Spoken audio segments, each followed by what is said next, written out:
Assalamualaikum warahmatullahi wabarakatuh. Selamat pagi anak-anak kelas 4A. Bagaimana kabarnya hari ini? Semoga selalu dalam keadaan sehat ya.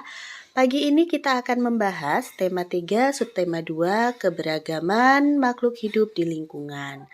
Nah, anak-anak, kita harus mengingat kembali apa itu sumber daya alam. Ya, sumber daya alam adalah segala sesuatu yang berasal dari alam dan memiliki nilai guna untuk memenuhi kebutuhan hidup manusia. Itu namanya sumber daya alam. Jadi segala sesuatu yang dari alam dan berguna untuk makhluk hidup. Kemudian jenis sumber daya alam itu ada dua yang sudah kita pelajari dulu. Yang pertama apa? Sumber daya alam yang dapat diperbaharui, berarti dia bisa ada kembali. Kemudian sumber daya alam yang tidak dapat diperbaharui. Contohnya ada gas alam, batu bara, minyak bumi, bahan tambang, dan sebagainya.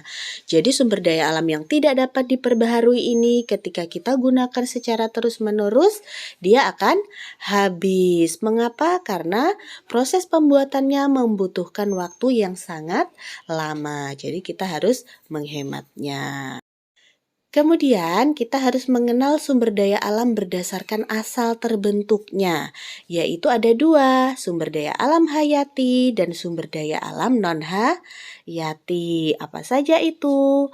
Nah, anak-anak, sumber daya alam hayati ini adalah sumber daya alam yang berasal dari makhluk hidup, baik binatang maupun tumbuhan. Jadi hayati itu yang hidup. Nah, bagaimana dengan yang non-hayati? Nah, non-hayati adalah sumber daya alam yang tidak berasal atau terbentuk dari makhluk hidup. Contohnya ada tanah, udara, air, dan lain-lain.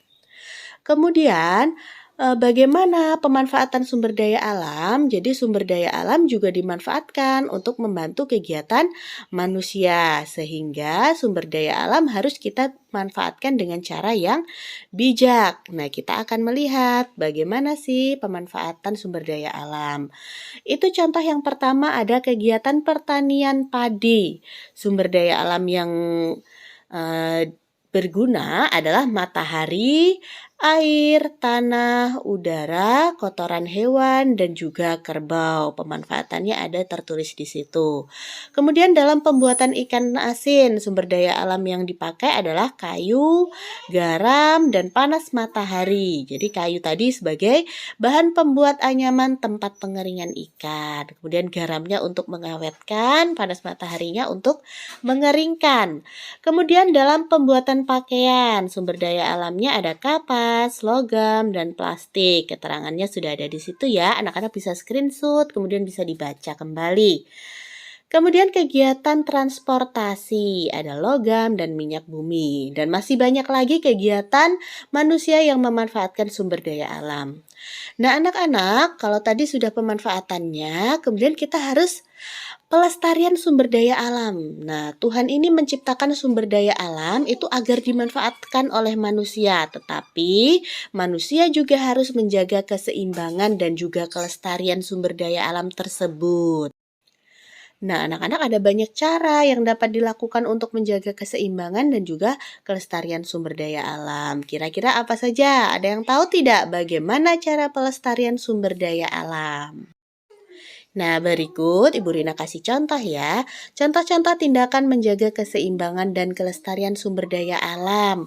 Yang pertama, jangan membuang sampah sembarangan. Jadi membuang sampah harus di tempat sampah. Kemudian menyiram dan juga merawat tanaman.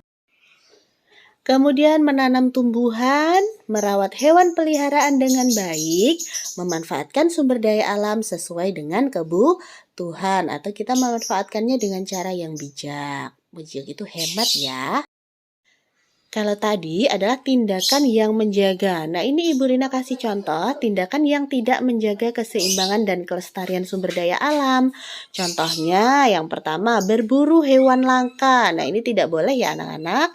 Kemudian yang kedua, penggundulan hutan, pembakaran hutan itu tidak boleh. Kemudian yang ketiga, membuang sampah sembarangan. Ya, anak-anak hebat pasti ketika membuang sampah harus di tempat sampah. Nah, sekian kegiatan hari ini. Mohon maaf jika masih banyak kekurangan. Wassalamualaikum warahmatullahi wabarakatuh.